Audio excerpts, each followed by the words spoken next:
ایک مرتبہ مشرکین قریش نے پیغمبر اسلام حضرت محمد مصطفیٰ صلی اللہ علیہ وآلہ وسلم سے مذہب اسلام کے بارے میں احتجاج کیا تو اس ضمن میں ابو جہل نے کہا، یہاں ایک بات اور ہے کہ آپ یہ کہتے ہیں کہ جب قوم موسیٰ نے خداوند عالم کو دیکھنے کی خواہش کی تو ان پر ایک بجلی چمکی اور وہ لوگ بے ہوش ہو گئے۔ اگر آپ پیغمبر ہیں تو ہمیں بھی جل جانا چاہیے، کیونکہ ہماری خواہش تو قوم موسیٰ کی خواہش سے بھی زیادہ عظیم تر ہے، اس لیے کہ وہ موسیٰ پر ایمان رکھتے تھے اور خدا کو دیکھنے کی خواہش کرتے تھے، مگر ہم یہ کہتے ہیں کہ جب تک آپ خدا کو اس کے ملائکہ کے ساتھ ہمارے سامنے نہ لا دیں ہم ایمان نہ لائیں گے۔ پیغمبر اسلام حضرت محمد مصطفیٰ صلی اللہ علیہ وآلہ وسلم نے اس کے جواب میں فرمایا، ابو جہل، کیا تو ابراہیم خلیل اللہ کی داستان نہیں جانتا؟ جب خداوند عالم نے انہیں آسمانوں کی سیر کرائی تھی تو خدا نے ان کی قوت بصارت میں اضافہ کر دیا تھا۔ جب وہ آسمان آخر کی بلندی پر پہنچے تو روئے زمین کے ہر ظاہر و باطن کو دیکھ رہے تھے۔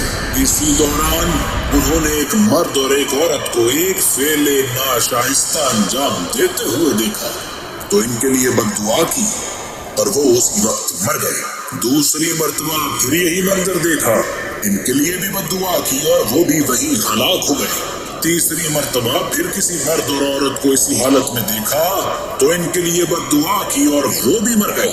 چوتھی مرتبہ پھر یہی عمل انجام دیتے ہوئے دو اشخاص کو دیکھا تو جناب ابراہیم نے بد دعا کرنا چاہی تو وہی ہوئی۔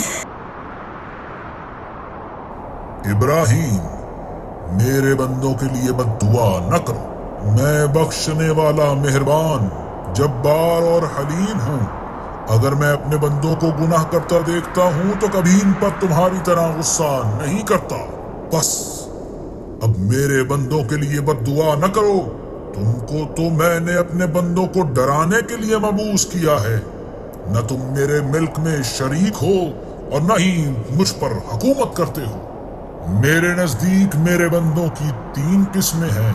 جو لوگ گناہ کرتے ہیں میں ان کو سزا دینے میں جلدی نہیں کرتا، بلکہ اگر وہ توبہ کر لیں تو میں ان کے گناہ معاف کر دیتا ہوں اور پردہ پوشی کرتا ہوں۔ اور بعض گناہ گاروں کو میں اس لیے مہلت دیتا ہوں کہ میں جانتا ہوں کہ ان کے صلب سے فرزند مومن پیدا ہوگا، تو میں کافر ماں باپ کو سزا دینے میں جلدی نہیں کرتا یہاں تک کہ وہ بچہ پیدا ہو جاتا ہے۔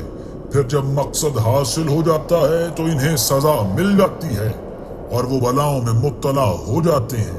اگر یہ 2 چیزیں توبہ اور فرزند صالح نہ ہوں تو جو سزا میں نے ان کے لیے معین کی ہے وہ تمہاری اس ہلاک کرنے سے کئی زیادہ بدتر ہے اور کئی زیادہ سخت ہے، کیونکہ میرا عذاب بھی میری عظمت و جلالت کی مناسبت سے ہے۔ پس اے ابراہیم، مجھے میرے بندوں کے لیے چھوڑ دو، میں ان پر تم سے زیادہ مہربان ہوں۔ میرے بندوں کے اور میرے درمیان فاصلہ نہ بنو، میں جبار و حلیم ہوں، دانا اور حکیم ہوں، اپنی قضاء و قدر کے ساتھ ان کے بارے میں فیصلہ کرتا ہوں۔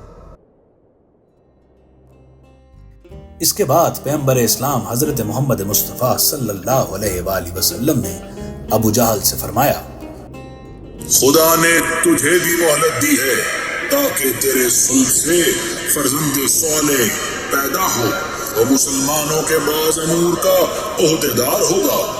اگر یہ مصلحت نہ ہوتی تو تجھ پر عذاب نازل ہو جاتا، اور اسی طرح تمام قریش بھی ہیں، وہ انہیں اس لیے مہلت دیتا ہے کہ جانتا ہے کہ بعد میں ایمان لے آئیں گے۔ موجودہ کفر کی بنا پر سعادت اخروی سے انہیں محروم نہیں کرتا، یا اس وجہ سے ان پر عذاب نہیں کرتا کہ ان کے صلب سے فرزند صالح پیدا ہوں گے۔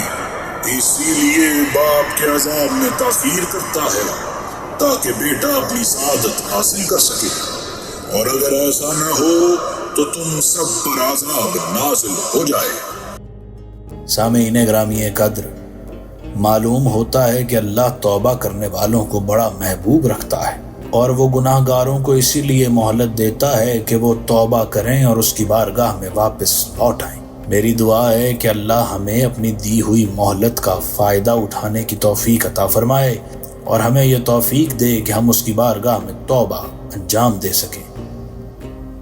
الہی آمین۔